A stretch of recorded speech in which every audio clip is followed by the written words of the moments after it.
I am Tom Ray, and I always thought it would be very nice to be a park ranger.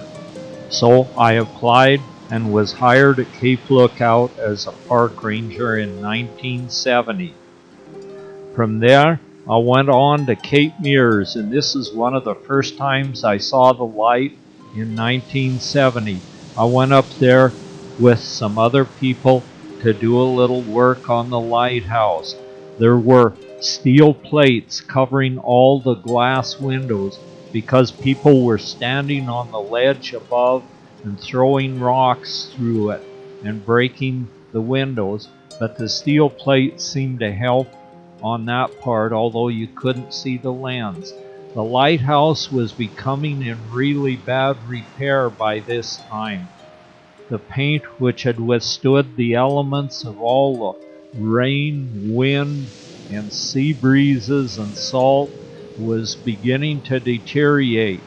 So the Parks Department decided the best thing to do was just tear the lighthouse down and sell the lens to someone, which I was told they would sell it to someone with a bar with that kind of theme. I thought that was a total disgrace. This is the only 36-inch Fresno lens of this type in the continental United States, and that I wasn't going to let happen. So I got busy and wrote a letter to the state historian, although I was told not to, but I don't mind, for it's something important like this. Then a contractor was called, and the paint was chiseled off and sandblasted off, and a new coat was applied. Throughout the 70s, numerous occasions of vandalism happened to the lighthouse and the lens, but it is wounded but lived on. As a park ranger, this was a fascinating thing for me to see this bit of history, and this place definitely needed to be preserved as a reminder of a bygone era of shipping, something our children and grandchildren might not have any knowledge of had this place gone to the wrecking ball. Fortunately, there's a very dedicated group of people that are into history in Tillamook County that were into preserving it. And when the bureaucrats said they were going to tear it down, I said, okay, I'm going to contact the historical group in Tillamook and let them know about that. And how do you expect to get away with it, I said, when that group is there? And he says, that's easy. We'll just say nothing and tear it down, and when they come out the next time to look, it'll just be gone. Connie Borgette is checking out the lens. There was some of the bullseyes had been broke out, but at least not all of them by this time. And some of the glass, which was a red glass to give it a red and a white flash 21 miles at sea, was still there. The lighthouse is now supporting a brand new shiny coat of white paint, which showed up real good in the morning sunshine. And then a little structure was built on the outside, which is now their little museum/gift shop. Also at Cape Meares is the old octopus tree. We did some core samples on it and found it to be extremely old.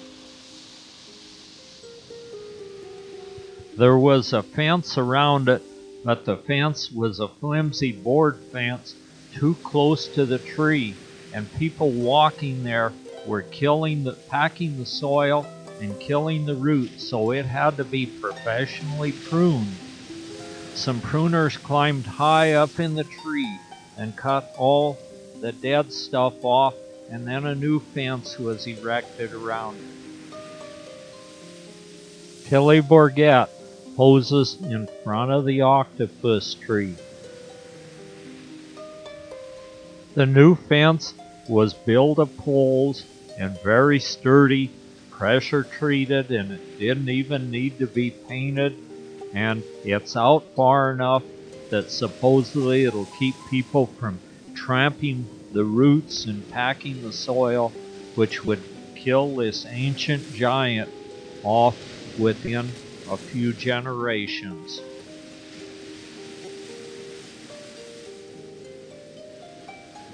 The old octopus tree will need to be pruned periodically, but other than that, it should be just fine for a long, long time. I really loved my job as a park ranger, and I'd always been into photography, and so we'd go to some of these very interesting spots and take pictures, and we'd use some of the people that worked at the park. It wasn't all fun and game. There were floods, and then we had the tunnel at Oceanside to maintain. I enjoyed my job enough to take my entire family up to Cape Meares. We took pictures of the giant tree at Cape Meares, the largest Sitka spruce in Oregon back in the 70s, and then we take a lot of pictures of the octopus tree with everyone around. This tree is so huge it's almost unbelievable. It's like a trip to the redwoods, only it's Sitka spruce. Not only did my family enjoy the tunnel at Oceanside, the big spruce, but the lighthouse. The tunnel at Oceanside was also one of the parks we maintained. One of my jobs was to route out the signposts for the Oregon Coast Trail, and while I was there, we built and put the signs up from Astoria clear to Cape Lookout. Connie Bourget poses in front of the big pile of posts that I've already routed, and then we'll take them out and plant them in the appropriate places. When we finished up routing all the posts, it's now time to put them in, and so we dig the holes and set them. Sam Baldwin, myself, and Ed Schroeder were doing it, and what a pretty place and how great it was to do these things. We not only use city streets and existing trails, but we had to build new trails.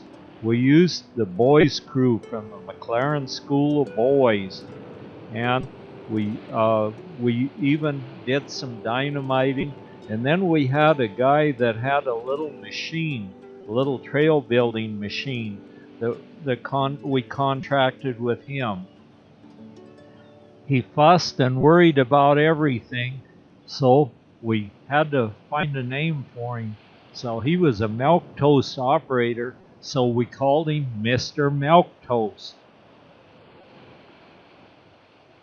After we get the trail built, of course, when you build something, you have to try it out.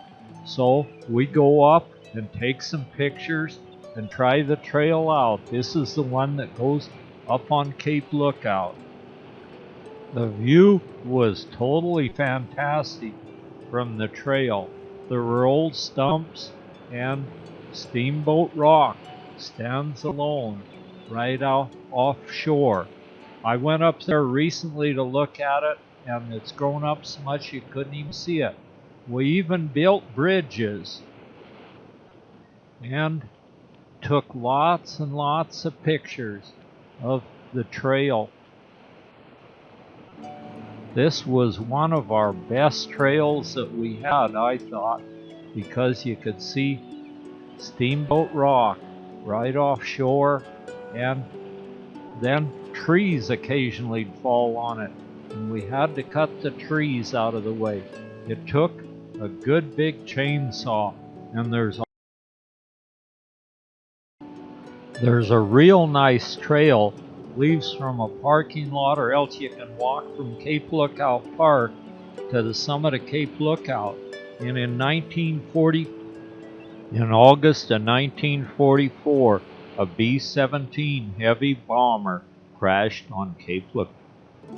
During the 70s, you could still see the remains of this twisted wreckage up on top of the Cape.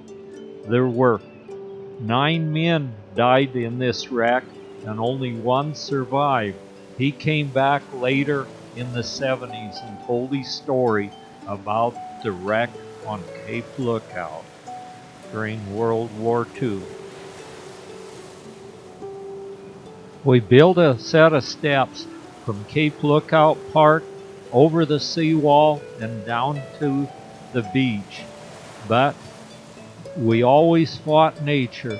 Davy Jones was always trying to claim it for his locker.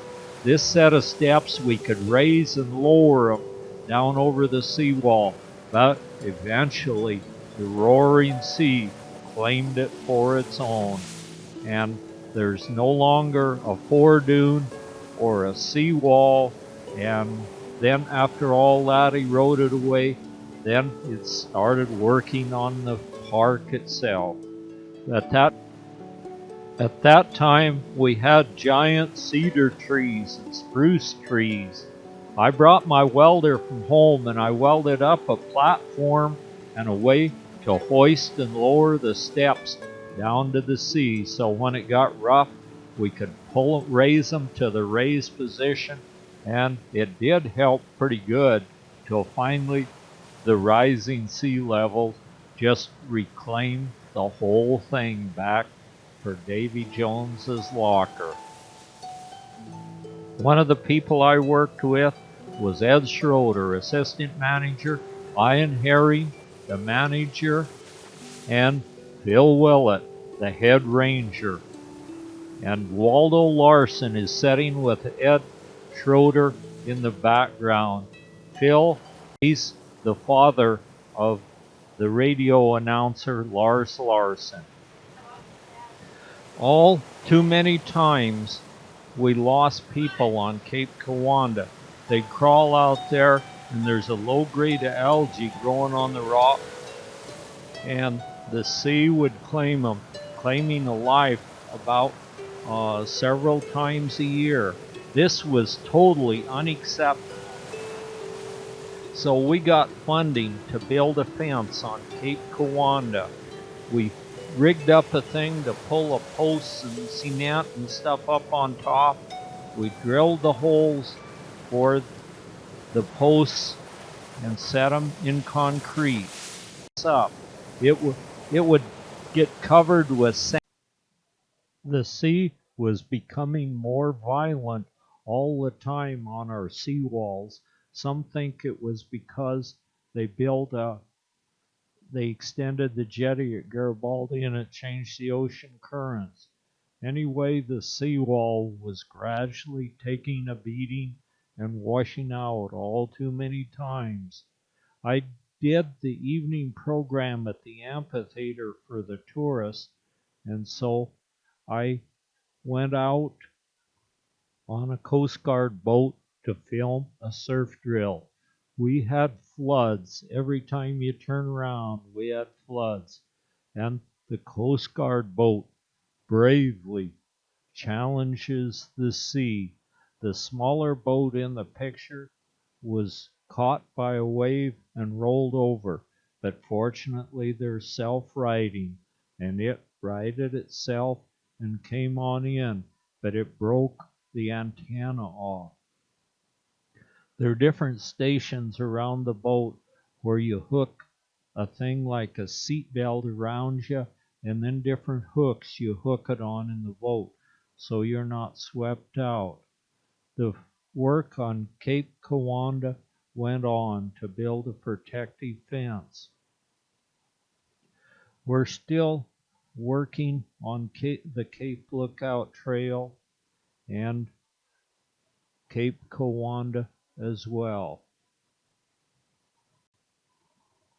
Phil Willett looks over the fence at Cape Cowanda. A job well done.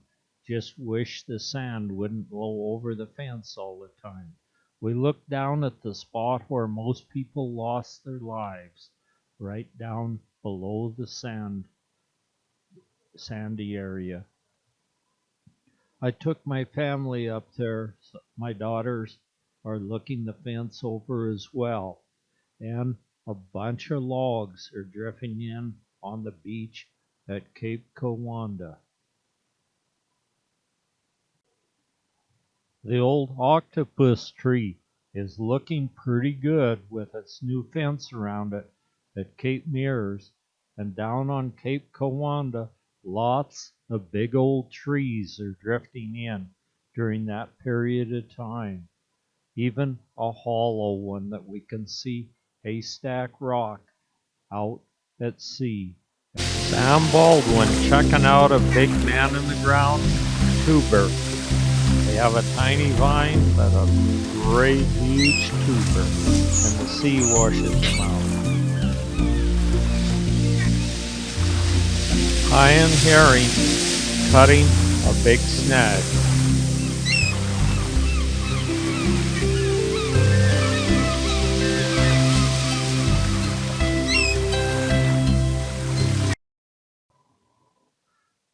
A big chunk of beeswax from Pioneer Museum. This was from a wreck of the Spanish Main. My two daughters standing in the mouth of the tunnel at Oceanside, Annette and Julie, and then the scene you'll see when you go through the tunnel at Oceanside. A view of Cape Lookout as it looked then. That is the park part of it, the Netarts Peninsula. Another couple views of the view you'll see when you go through the tunnel at Oceanside.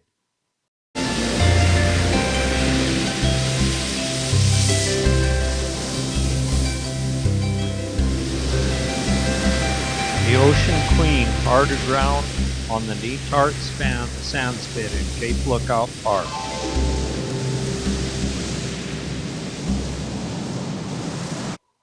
My wife Margie standing next to a fence, and then glass balls. They seemed to drift in quite frequently in those days on the beach. The amount I found in one day, all in one pile there. What a thrill to find these precious Japanese floats that have drifted the sea for so long adrift in, and our son Dwayne standing with the pile of glass floats and a few sake bottles, all from Japan. Even some of the glass floats have gooseneck barnacles attached to them. Phil Willett stands proudly with the salmon he caught, and Ed Schroeder is looking on. The weather was always a factor on the Cape Cowanda fence. There's a sand area up there where the sand was always drifting over the fence, and so it took a lot of maintenance. A portion of it was pulled out by some dune buggies on the north side of the cape. They hooked on it and pulled it out. Trees would fall on it near the top of the cape, and more sand would drift over it. And then the water would come and it would erode under it. It required a lot of maintenance, but it still, to this day, continues to do its job, although it has been changed completely. I did the evening program part of the time for the tourists in the amphitheater. I contacted the Coast Guard, and they said to come on up the next time the sea build up, and they'd put some boats out in what they call a surf drill. They took out two of the 44-foot lifeboats and one of the smaller ones. The smaller one hit a breaker and rolled completely over. It They're self-righting, so it came back, and the only thing it did was break their radio antenna off. But that's the boat right ahead of us. But they sure made a beeline for shore after that happened. These boats are incredibly rugged boats, and when they roll over, they'll just come right back up. And all you have to do if you're aboard one is hold your breath. And there are different places around the boat where there are rings, and you wear a thing around your waist like a seat belt, and you attach to one of these rings depending on where you stand. And just let the old ocean roll and toss and pitch the boat. What rugged boats and rugged Coast Guard seamen go to sea on and walk the decks of these boats.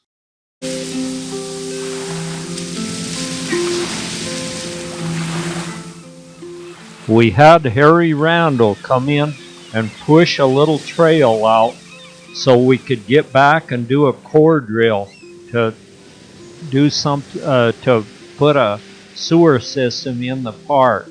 But Harry looked out, looked at his cat, and he says, "I believe Harry's stuck." And stuck he was, but he managed to maneuver it around and get a cable on a tree and pulled himself out with his drum line. Harry could do about anything with a cat.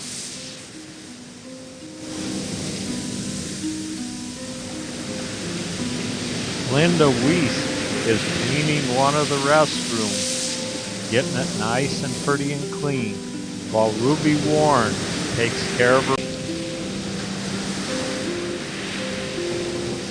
How about a dead whale on the beach at Cape Meares?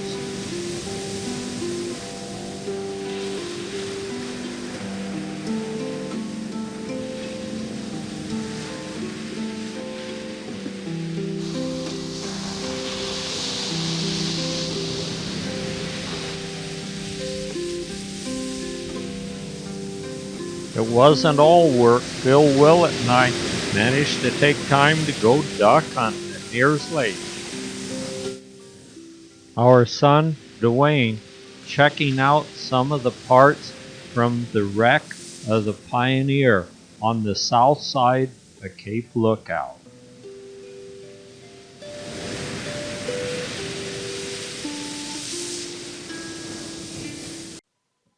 The Pioneer was a three-masted bark that wrecked on the beach just south of Cape Lookout at the Boy Scout camp.